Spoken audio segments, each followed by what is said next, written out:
तो क्या तुम लोगों को पता है कि एवेंजर्स द कैंग डायनेस्टी में जो कैंग है वो पूरे अपने आयरन मैन के खोपड़ी को क्रश करने वाला था अपने हाथों से, बल्कि उसी मूवी में वो स्पाइडर मैन को भी मारता और फिर पूरे एवेंजर्स को सोलो करता। मतलब एक तरफ अपने जितने भी अभी तक के एवेंजर्स है वो सब होते और एक तरफ अपना कैंग होता, लेकिन फिर भी वो इजीली उन सबको हरा देता। अब देखो, आज से कुछ महीनों पहले मार्वल ने एवेंजर्स द कैंग डायनेस्टी का जो पूरा स्क्रिप्ट था उसका पहला ड्राफ्ट को रिलीज किया था। और इस पहले ड्राफ्ट को तुम लोग स्क्रिप्ट की ऐसी कॉपी कह सकते हो जिसमें कुछ मेन पॉइंट्स को रखा जाता है और उन्हीं मेन पॉइंट्स के अराउंड पूरी स्टोरी को बिल्ड किया जाता है। इसीलिए आज की वीडियो में वो जो पूरा 180 पेजेस का पूरा ड्राफ्ट था, मैं उसको तुम्हें एक्सप्लेन करूंगा कि एक्चुअली मूवी में हमें दिखाया क्या जाने वाला था और ये पूरी मूवी कितना ज्यादा अच्छी हो सकती थी। एंड ट्रस्ट में, जब मैं इस पूरे ड्राफ्ट को पढ़ रहा था तो इसमें कुछ ऐसे सीन्स भी थे जिन्होंने प्योर गूज़बम्प्स ला दिए थे। अब मैं इस पूरे वीडियो को और ज्यादा एंटिसिपेट नहीं करूंगा, इसलिए अब शुरू करते हैं। सो इस पूरी मूवी की स्टार्टिंग होती है एंटमैन क्वांटमेनिया के एंडिंग से, जहां पर एंटमैन ने अब कुछ चींटियों के साथ मिलकर लिटरली कैंग को हरा दिया था। एंड फिर सीन वहीं से कंटिन्यू होता है जहां पर कैंग जो है वो एक वॉइड की टाइप की जगह में गिर रहा होता है बस। एंड गिरते गिरते वो विटनेस करता है कुछ वर्ल्ड्स के डिस्ट्रक्शन को और कई सारी रियलिटीज को, लेकिन यहाँ पर वो कुछ कर नहीं सकता था। जैसे कई बार अपने सपनों में होता है कि हम लोग सिर्फ जो अपने सामने चीजें हो रही होती है उसको विटनेस कर पाते हैं लेकिन कुछ कर नहीं सकते हैं। और फिर कैंग गिरते गिरते ही पहुंच जाता है बियॉन्ड जोन नाम की एक जगह में, जिसके बाद पूरा सीन शिफ्ट होता है काउंसिल ऑफ कैंग्स पर, जो कि लिटरली एक्समैन का ब्लड पी रहे होते हैं। और इन सबका ही मानना यह था कि ये जो ब्लड पी रहे हैं उसकी वजह से जो ग्रेटर बैटल होने वाली है फ्यूचर में, उसमें इन लोगों को हेल्प मिलेगी। मतलब अपने में जो शगुन कहते हैं ना, ये लोग उसी के लिए ब्लड पी रहे थे। और जहाँ पर ये सब ब्लड पी रहे थे तो इन्हीं के ऊपर हमें दिखाया जाता है इमोर्टस, सेंचुरियन और रामाटट। और एक तो तुम्हें अगर याद नहीं तो मैं तुम्हें बता देता हूँ कि एंटमैन क्वांटमेनिया के पोस्ट क्रेडिट सीन में हमें पहले इन सबसे इंट्रोड्यूस करवा दिया गया था, जिसमें इन तीनों में मेन कैरेक्टर इमोर्टस था और बाकी के दोनों इसको फॉलो कर रहे थे। एंड यहीं पर एक और चीज हमें क्लियर करवा दी जाती है कि रामाटट जो है वो तो इमोर्टस को लिटरली अंधा फॉलो करता है, लेकिन सेंचुरियन के खुद के भी कुछ आइडियाज हैं। और वो ऐसा बंदा है कि वो कुछ टाइम तक तो इमोर्टस को फॉलो करेगा, लेकिन अगर फिर उसे अपना फायदा दिखा कहीं और तो वहां चला जाएगा। एनीवेज, इस पूरी आइडियोलॉजी वाली चीज से आगे बढ़े तो यहाँ पर वो लोग डिस्कस कर रहे थे टेन रिंग्स और फिर कमाला के बैंड्स के बारे में। एंड इसी डिस्कशन में वो लोग इस चीज को भी मेंशन करते हैं कि उन्होंने मल्टीपल टाइम्स एवेंजर्स और फैंटास्टिक फोर को हरा रखा है, लेकिन अगर उन लोगों को अपना पूरा कंट्रोल मल्टीवर्स के ऊपर एस्टेब्लिश करना है तो फिर उन लोगों को इन दोनों ही आर्टिफैक्ट्स की जरूरत पड़ेगी। और शांक्सी के एंड क्रेडिट्स में वो जो उसके टेन रिंग सिग्नल भेज रहे थे, उस सिग्नल को लोग पकड़ भी लेते और इन्हें पता चल जाता है कि टेन रिंग्स और कमाला के बैंड्स दोनों ही के दोनों अर्थ 616 पर प्रेजेंट है। फिर इसके बाद नेक्स्ट सीन में हमें फाइनली लोकी को दिखाया जाता है, जहां पर ऑल्दो वो जितने टाइमलाइंस थे उन सबको अपने एसगार्डियन मैजिक से पावर कर रहा था, लेकिन इसके अलावा बावजूद भी कुछ टाइमलाइंस अपने आप मरती ही जा रही थी जिसको वो नहीं बचा पा रहा था। लेकिन इस पूरी महाभारत के बाद हमें फाइनली अपने अर्थ का सीन दिखाया जाता है, जहां पर हमें एंटमैन दिखाया जाता है जो कि अपने सपने में वापस से वही सारी चीजें देख रहा था कि कैंग उसको बताता है कि उसके कई सारे वेरिएंट्स आएंगे जो कि अर्थ पर अटैक करेंगे और पूरे के पूरे मल्टीवर्स को डिस्ट्रॉय करके रख देंगे। एंड इस पूरे सपने से अपना एंटमैन इतना ज्यादा परेशान होता है कि वो पहले तो अपने सैम विल्सन के कैप्टन अमेरिका को कॉल करता है ये पूरी बात बताने के लिए, लेकिन वो कॉल नहीं उठाता तो फिर वो हैप्पी को कॉल लगाता है। एंड बंदे की वैल्यू इतनी ज्यादा गिरी हुई है कि वो भी कॉल नहीं उठाता, इसलिए फिर वो वॉइस मेल पर अपना मैसेज छोड़ देता है और पूरी बात को बताते बताते वो खत्म इस चीज से करता है कि मेरी बात को ध्यान से सुनना क्योंकि मैंने एवेंजर्स को बचाया लिटरली। जिसके बाद हमें मूवी का पहला शॉक देखने को मिलता है क्योंकि इस वाली सीन में अपना पीटर पार्कर जो है वो लिटरली माइल्स मोरेल्स के साथ था। और यहाँ पर हमें पता चलता है कि मार्वल वाले का कुछ प्लान ऐसा था कि इस मूवी के रिलीज होने से पहले ही वो लोग स्पाइडरमैन 4 को रिलीज कर देना चाहते थे, बट फिर उस मूवी में तो डिलेस हुआ और फिर ये मूवी भी तो कैंसिल हो गई थी। लेकिन हाँ, अगर ये मूवी रिलीज होती तो इस मूवी के रिलीज होने से पहले स्पाइडरमैन 4 आ जाती और वहाँ पर मार्वल वाले जरूर कुछ ऐसा करते जिससे कि पीटर और माइल्स एक ही यूनिवर्स में एग्जिस्ट करने लगते। फिर पूरा का पूरा सीन शिफ्ट होता है कमाला की तरफ, जिसको कि सपने आ रहे थे काउंसिल ऑफ कैंग्स के, जिसमें वो लोग आ रहे थे अर्थ की तरफ उससे उसके बैंड्स लेने के लिए। और ये पूरा सपना उसको इतना रियल फील होता है कि वो कैरल डेल्मर्स के पास पहुंच जाती है, यानी कि अपनी कैप्टन मार्वल के पास, और उसको पूरी की पूरी बात बता दी है, जिसके बाद कैरल भी इस बात को हल्के में नहीं लेती है और वो पहुंच जाती है वोंग के पास, जहाँ पर वोंग इन सबको बताता है कि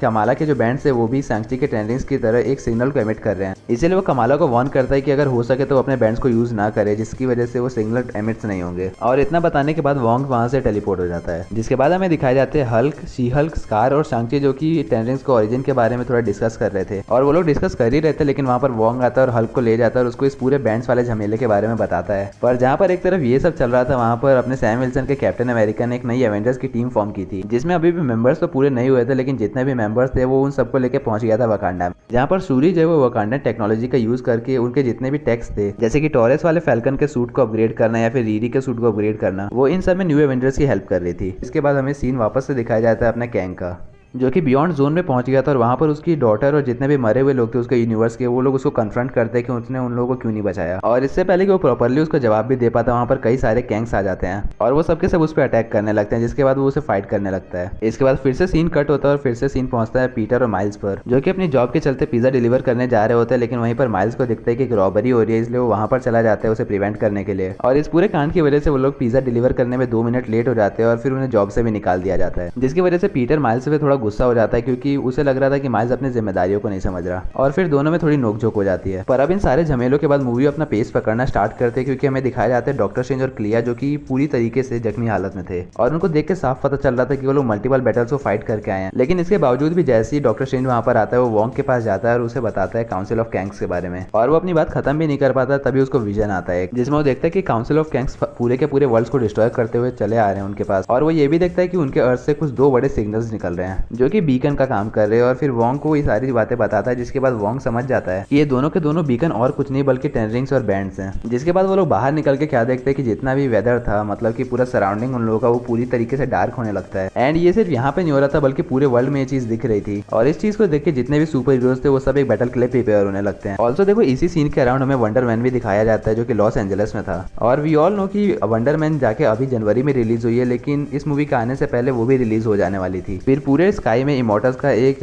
होलोग्राम सा फॉर्म हो जाता है जहाँ पर वो अर्थ के जितने भी लोग थे उन सबको वार्न करता है कि एवेंजर्स के मल्टीपल कर्म कांडों की वजह से स्पेस और टाइम की रियलिटी में दरारें सी पड़ गई हैं, और वो लोग आए हैं शांग-ची के टेन रिंग्स और कमाला के बैंड्स को लेने के लिए। जिसके बाद उसका ये होलोग्राम यहाँ पे खत्म हो जाता है, और फिर इमोर्टल्स जो वो रामा टटर सेंचुरियन को अर्थ पर भेज देता है ये दोनों आर्टिफैक्ट्स लाने के लिए। और यहाँ पर रामा टटर सेंचुरियन इतनी बड़ी बड़ी जाइगेंटिक शिप्स लेके जाते हैं कि जितने भी बड़े शहर थे ये सब के सब डिस्ट्रॉय हो जाते हैं और कवर्ड हो जाते हैं प्योर डिस्ट्रक्शन में। और इस पूरी भसड़ को देखकर सैम विल्सन जो वो जितने भी सुपर हीरोज थे उस टाइम पर अर्थ पर, उन सबको वकांडा में बुलाता है और 3 टीम्स में डिवाइड करता है, जिसमें पहली टीम जो वो स्पेस में जाती है इमोर्टल्स से फाइट करने के लिए, और इस टीम में थे Sam Wilson, Carol Danvers, Wonder Man, Kamala, Star Lord, Guardians of the Galaxy के मेंबर्स, हल्क एंड स्कार। फिर दूसरी टीम जो है सेंचुरियन से फाइट करती है और तीसरी टीम रामाटट से फाइट करती। और यहाँ पर जो टीम सेंचुरियन से फाइट करने वाले थे उसमें थे थॉर, डॉक्टर स्ट्रेंज, शांग-ची और इसके अलावा और भी कई सुपर हीरोज। एंड तीसरी टीम जो कि रामाटट से फाइट करती उसमें थे डेयर डेविल, मून नाइट, अपने दोनों स्पाइडरमैन, पनिशर और फिर और भी कुछ सुपर हीरोज। और जहाँ पर एक तरफ ये अपने एवेंजर्स प्लानिंग कर रहे थे, वहीं पर वर्ल्ड लीडर्स भी अपना एक प्लान को अनलीश करते हैं जिसके अकॉर्डिंग एडेमेंटियम के कुछ सेंटिनल्स को रिलीज किया जाता है जो कि स्पेस में जाके इमॉर्टल्स से फाइट करते। और अब तुम अगर मुझसे पूछोगे कि एडेमेंटियम का क्या लफड़ा है, तो captain America brave new world में ही कुछ ऐसा सीन दिखाया जाने वाला था जिसमें वर्ल्ड के लीडर्स एक ट्रीटी को साइन करते हैं और वो लोग एडेमेंटियम को एक्सट्रैक्ट करके उसे सेंटिनल्स बनाते हैं। सो अब तक क्या हो चुका था कि जितने भी एवेंजर्स थे जो अपनी फर्स्ट टीम में थे वो सेंटिनल्स के साथ जाते हैं इमॉर्टल्स से फाइट करने। फिर जिस बैटल फील्ड पर सेकंड टीम जो है वो सेंचुरियन से फाइट कर रही थी, वहां पर शैंग-ची अपने टेन रिंग्स का यूज करते हैं फाइट में, जिसके बाद जितने भी कैंग्स थे उन सबको पता चल जाता है कि टेन रिंग्स जो है वो इसी अर्थ पर है। और फिर सेंचुरियन अपनी पूरी फोर्स का यूज करके शैंग-ची के पास जाने लगता है, लेकिन मौके का फायदा उठाकर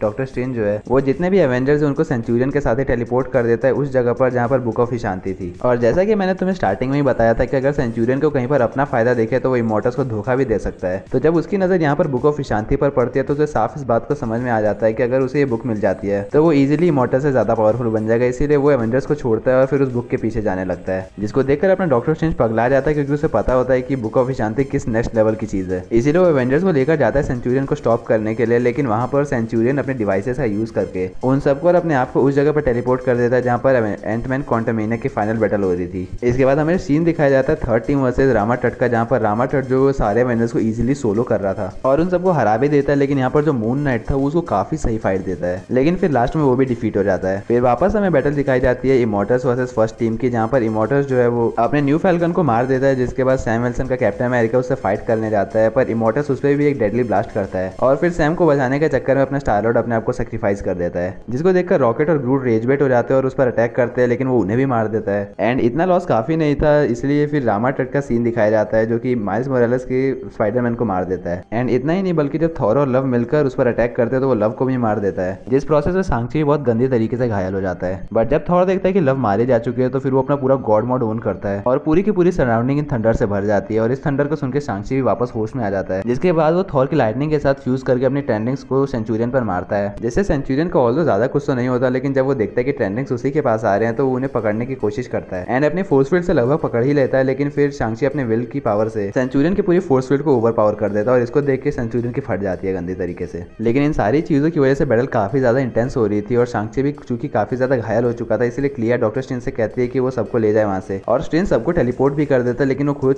चला जाता है सेंचुरियन से फाइट करने के लिए। और इस टाइम तक अपना डॉक्टर स्ट्रेंज भी अपना पूरा आपा खो चुका था, इसीलिए वो बिना होल्ड बैक किए फाइट करने लगता है और सेंचुरियन को हरा भी देता है। लेकिन इससे पहले कि वो वापस से अपनी टीम के पास पहुंच पाता, उसके सामने एक पोर्टल खुलता है और वो पहुंच जाता है TVA में, जहां पर उसकी मुलाकात होती है फैंटास्टिक फोर से, डेडपूल एंड वुल्वरीन से, फिर अपने टोबी मैगवायर और एंड्रयू गारफील्ड के स्पाइडरमैन से, एंड ऑल्सो अपने निकोलस केज के घोस्ट राइडर से भी, जहां पर मिस्टर फैंटास्टिक उसको बताता है कि उसको पता है कि ये सारी चीजें कैसी एंड होंगी, और वो अपना सॉल्यूशन दिखाता है जो कि था एक लाइफ राफ्ट जो कि इतनी ज्यादा स्ट्रॉन्ग थी कि वो मल्टीवर्स के डिस्ट्रक्शन को भी सर्वाइव कर सकती थी। पर इसके बाद सीन वापस से पहुंच जाता है रामाटट versus third team of Avengers की तरफ एंड यहाँ पर रामाटट होकाई को मार देता है, जिसके बाद जो लल्लू पल्लू गैंग थे वो लोग उसकी तरफ और केट बिशप की तरफ मार्च करने लगते हैं और इसीलिए केट जो है वो हेल्प मांगने लगती है, जिसके बाद एक चमत्कार ही कह लो होता है क्योंकि यहाँ पर खॉन्शु मून नाइट की बॉडी को टेक ओवर करता है और फिर फाइट होती है गॉड खॉन्शु वर्सेस रामाटट की, जहाँ पर इस बार वो रामाटट को ऑलमोस्ट हरा ही देता है। लेकिन फिर रामाटट अपने डिवाइसेस का यूज करके और फिर अपनी ट्रिकरी का यूज करके उन दोनों को धोखा देता है और चालाकी से उन दोनों को भी मार देता है। और इधर एक तरफ जहाँ पर ये सब हो रहा था वहाँ पर स्पेस में इमोर्टल्स को कमाला का एक बैंड मिल जाता है और पहली टीम एवेंजर्स की वैसे उसका कुछ नहीं बिगाड़ पा रही थी, इसलिए सैम रिट्रीट करने का फैसला करता है और सबके सब वापस से अर्थ की तरफ निकल जाता है। लेकिन यहाँ पर वंडर मैन एक बकचोदी करता है, एज ये कल का आया हुआ लौंडा कमाला से उसका दूसरा बैंड भी मांगता है और कहता है कि एक लास्ट टफ फाइट देगा इमोर्टल्स को और शायद हरा भी दे। और ये नल्ली कमाला उस पर भरोसा भी कर लेते, जिसके बाद उसको सेकंड बैंड भी दे देती है। और फिर गेस व्हाट, अपना जो वंडर मैन है वो सेकंड बैंड लेके जाता है इमोर्टल्स से फाइट करने, लेकिन वो तो मरता ही है, साथ में सेकंड बैंड भी इमोर्टल्स के हाथ लग जाती है और दोनों के दोनों क्वांटम बैंड से मिलते ही इमोर्टल्स का ट्रांसफॉर्मेशन लिटरली गॉड की तरह होने लगता है, क्योंकि उसका सूट काफी ज्यादा ग्लो करने लगता है और फिर वो एक नए टाइप में ही ट्रांसफॉर्म हो जाता है, जिसे देखकर काफी इजीली पता चल रहा था कि अब इसका पावर लेवल बहुत ही ज्यादा ऊपर जा चुका है। और इस पूरी चीज को देख के जितने भी वहाँ पर काउंसिल ऑफ गैंग्स के मेंबर थे वो सब इमोर्टल्स के सामने झुक जाते हैं और फिर वो सेंचुरियन जिसको कि डॉक्टर शेन ने हरा दिया था वही भागते भागते इमोर्टल्स के पास पहुंच जाता है, जहाँ पर उन लोगों को रामाटट भी ज्वाइन करता है। और यहाँ पर इमोर्टल्स जो है वो सेंचुरियन की जो धोखेधाड़ी वाली कैरेक्टरिस्टिक है, मतलब कि जो उसकी वो फितरत है कि अगर उसका फायदा हो तो फिर वो इमोर्टल्स को भी धोखा दे दे, इस चीज वो अपनी गॉडली पावर से सेंस कर लेता है, जिसके बाद वो उसको मार देता है। लेकिन इन सारी चीजों से काफी कोसों दूर हमें बियॉन्ड जोन का सीन दिखाया जाता है, जहाँ पर कैंग जो है वो इस बार अपनी गलती को एक्सेप्ट कर लेता है कि हाँ वो सब कुछ सही नहीं कर पाया और उसके ऐसे करते ही जितने भी इमेजिनरी कैंग्स उस पर अटैक कर रहे थे वो सब शांत हो जाते हैं। एंड यहीं पर हमें पास्ट की एक ग्लिम्स दिखाई जाती है उसकी, जहाँ पर उसने सारे एवेंजर्स को मार दिया था और फिर अपने जो आयरन मैन है उसके स्कल को क्रश कर रहा था अपने हाथों से। इसके बाद कुछ गुलाब के खेतों का सीन दिखाया जाता है, जहाँ पर वो प्रेग्नेंट रवोना से मिलता है एंड वहाँ पर भी वो अपने टाइम चेयर पर बैठकर एक बैटल के लिए प्रिपेयर कर रहा था, जहाँ पे रवोना उसको रोकती है और कहती है कि वो ना जाए। लेकिन वो रवोना को समझाता है कि अगर वो नहीं गया तो फिर काउंसिल ऑफ गैंग्स वहाँ पर आएंगे और उस पूरी जगह को जला के खाक कर देंगे, इंक्लूडिंग रवोना। पर रवोना फिर भी यहाँ पर कहती है कि अगर वो लोग ऐसा कर रहे हैं तो उन्हें करने दे, क्योंकि वो लोग फिर से इस चीज को रिबिल्ड कर लेंगे। लेकिन कैंग उसकी बात नहीं सुनता और फिर वो काउंसिल ऑफ गैंग से लड़ने के लिए चला जाता है, लेकिन हार जाता है, जिसके बाद इमोर्टल्स उसको कैद कर लेता है और फिर कैंग किसी तरीके से वहां से निकल के भागता है और वापस अपने गुलाबों के खेत में पहुंचता है। लेकिन वहां पर वो क्या देखता है कि रवोना जो है पेड़ से लटकी हुई है और उसकी बॉडी जल रही है। पर इससे पहले कि वो बदला लेने के लिए कुछ कर भी पाता, वापस से वो सारे के सारे कैंग वहां आ जाते हैं एंड यहाँ पर इमोर्टल्स कन्फेस करता है कि हाँ उसी ने रवोना को जलाया है, जिसके बाद वो कैंग से उसकी टाइम चेयर भी छीन लेता है और उसको पूरा खराब करके उसे क्वांटम रियल में फेंक देता है। और फिर इसके आगे की स्टोरी तो हमने क्वांटमेनिया में देखी थी, मतलब उसका वो पूरा टाइम चेयर का सही करने वाला सीन, और फिर वापस से वो स्टोरी कनेक्ट हो जाती है कैंग डायनेस्टी में ही। लेकिन फिर वापस से सीन प्रेजेंट में आता है, जहाँ पर कैंग चूंकि अब अपनी इनकैपेबिलिटी को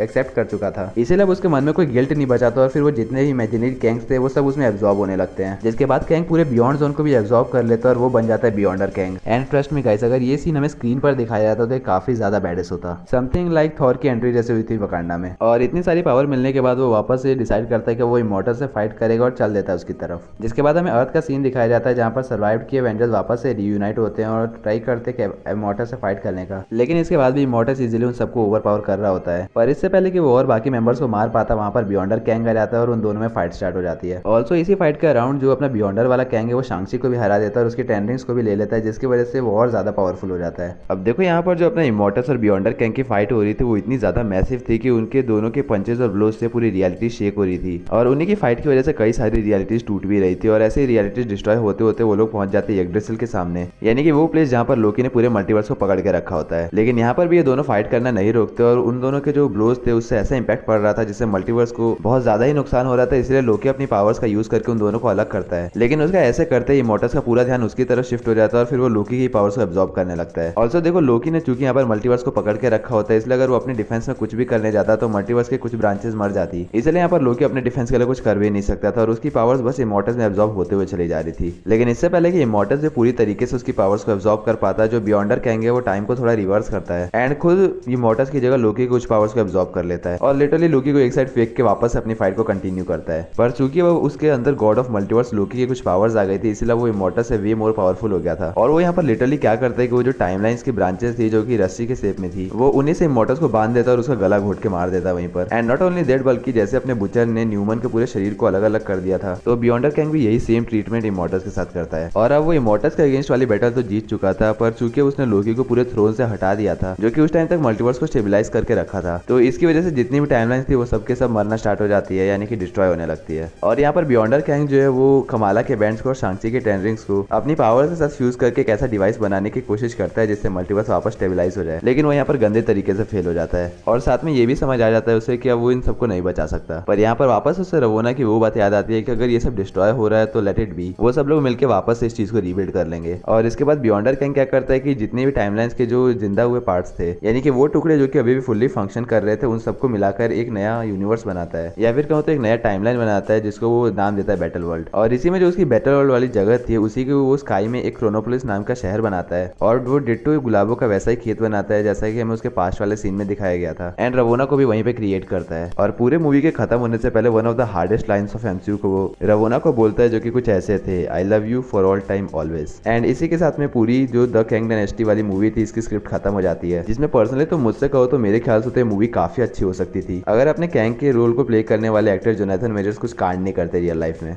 एंड इस स्क्रिप्ट में काफी ऐसे सीन्स थे जो कि अगर स्क्रीन पर दिखाए जाते तो वो काफी ज्यादा अच्छे होते, जैसे कि मून नाइट वर्सेस रामा टट वाला सीन या फिर बियॉन्डर कैंग वर्सेस इमॉर्टल्स वाला सीन। पर अब तो मेरे कमेंट से बताओ कि तुम्हें स्टोरी कैसी लगी, और अगर तुम्हारे पास मेरे नेक्स्ट वीडियो के लिए कोई टॉपिक होगा तो उसे भी कमेंट कर देना। बाकी तुम ऐसे लॉन्ग वीडियोस को मेरे चैनल पर विजिट करके चेक कर सकते हो, उन्हें भी एक बार जरूर चेक करना। और ये वीडियो अच्छी लगी होगी तो इस वीडियो को लाइक करके चैनल को सब्सक्राइब भी कर देना और बेल आइकन भी दबा देना। तो मैं मिलता हूँ अगले वीडियो में, साइनिंग ऑफ।